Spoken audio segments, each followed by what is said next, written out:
तो विकर्म विनाश होने के लिए क्या तरकीब बताई?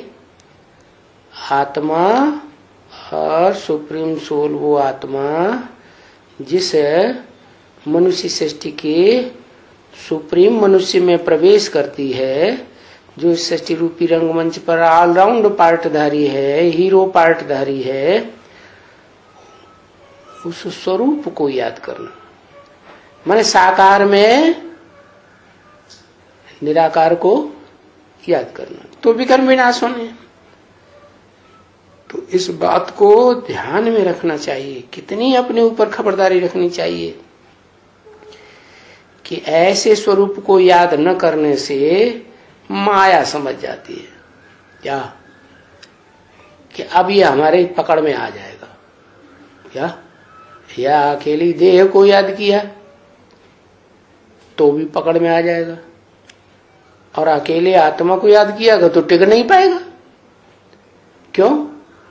क्योंकि 63 जन्म तो क्या 84 जन्म देह का सुख भोगा है, इसलिए देहधारी आत्मा को जरूर चाहिए। तो समझ आती है माया को, और माया पकड़ लेती है कि अभी इनका योग टूटा हुआ है। किसके साथ है? परम पिता परमात्मा के साथ, एक के साथ नहीं, परम पिता शिव के साथ, और जो परम पार्टधारी परमात्मा है उसके साथ। माता पिता से बुद्धि योग टूटा हुआ है, माता पिता कैसे हो गए? है शरीर तो एक ही है? शरीर एक ही है, माता पिता कैसे हो गए? क्योंकि जो ज्ञान का बीज डालता है वो पिता हो गया। गीता में भी लिखा है अहम बीज प्रदप पिता। और जिसमें बीज डाला जाता है वो हो गई माता। तो मूल रूप में ये माता पिता का संपन्न रूप हुआ, जिसे भारतवर्ष में कहते हैं शिवलिंग। क्या? शिव बाप और लिंग तो उनको होता ही नहीं, देह नहीं होती है तो इंद्रियां कहां से होंगी? तो जिस लिंगधारी में प्रवेश करते हैं वो दोनों मिलकर के तब कहे जाते हैं माता पिता का कंबाइंड रूप शिवलिंग। उस माता को फिर कहते हैं हिरण्यगर्भ। हिरण्य माने सोना, गर्भ माने जिसमें बीज डाला जाए।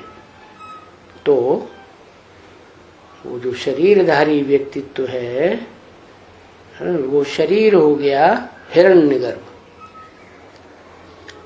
लाल लाइट का गोला दिखाते हैं ना यादगार में, सोमनाथ मंदिर में लाल लाइट के गोला पत्थर के रूप में दिखाया, लाल पत्थर, और उसमें आत्मा दिखाई गई है हीरे के रूप में।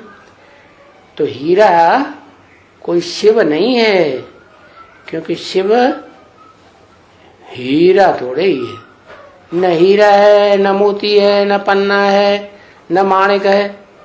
वो तो उसकी गिनती कोई रत्न में होती नहीं, तो सबसे न्यारा है। तो उसको जो बहुत याद करता है तो 100% याद की स्टेज में पहुंचे तो वो शिव समान बन जाता है। तो उसकी बात बताई कि उसको याद न करने से माया को समझ में आ जाता है कि अभी इनका बुद्धि योग टूटा हुआ है। किससे? जो माता पिता हैं फाइनल ऊंचे ता ऊंचे भगवंत का रूप में, क्योंकि ऊंचे ते ऊंचा कोई इस दुनिया की ही बात होगी, बाहर की दुनिया की तो बात नहीं होगी। बाहर की कोई दुनिया होती भी नहीं, और आत्माओं की जो दुनिया है वहां तो ऊंच नीच का सवाल ही नहीं। वहां तो सब बिंदु बिंदु आत्मा है एक जैसी, न कोई ऊंचा न कोई नीचा। तो बताया कि माया को पता पड़ जाता है कि अभी ये याद नहीं कर रहे हैं एक्यूरेट, तो वो खुशी नहीं हो सकती। तो माया बड़ी खुश होती है, फिर अपने तरफ खींचती है। किसको है? अपने तरफ किसको खींचती है? वो खींचती है, माया खींचती। क्या खींचती है? देवान। क्या? क्योंकि दो का कॉम्बिनेशन तो याद रहा नहीं। तो माया जो है वो देह अहंकार स्वरूपिणी देह भान को खींच लेती है, क्योंकि उस तरफ से टूटा हुआ है बुद्धियोग। न अपन को आत्मा समझा, न आत्मा का बाप याद रहा, तो बुद्धियोग टूट गया। तो जरूर कुछ न कुछ उल्टा सुल्टा हो ही जाता है। जब बच्चों का बुद्धियोग टूटता है माता पिता के कॉम्बिनेशन से, तो क्या होता है रिजल्ट? कुछ न कुछ माया उल्टा सुल्टा कर देती है। क्या कर देती है उल्टा सुल्टा? है माया पहले तो गॉडरेज का ताला लगाती है। क्या? गॉड की जो किरणें हैं श्रीमत की, वो श्रीमत की किरणों हमको पकड़ने ही नहीं देती। तो बुद्धियोग ही उल्टा हो जाता है। तो जैसे बाप की निंदा कराते हैं, क्योंकि अभी बाप के सिवाय ये जो गाते आते हैं भक्ति मार्ग में, बाबा मेरा तो एक शिव बाबा, दूसरा न कोई, मेरे तो एक आप, फिर दूसरा न कोई, मेरे तो गिरधर गोपाल, दूसरा न कोई, ऐसे भक्ति मार्ग में गाते हैं ना। तो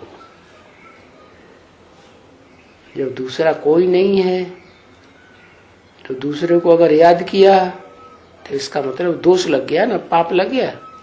दुनिया को सुनाते हैं ये मेरे तो गिरधर गोपाल, दूसरा न कोई।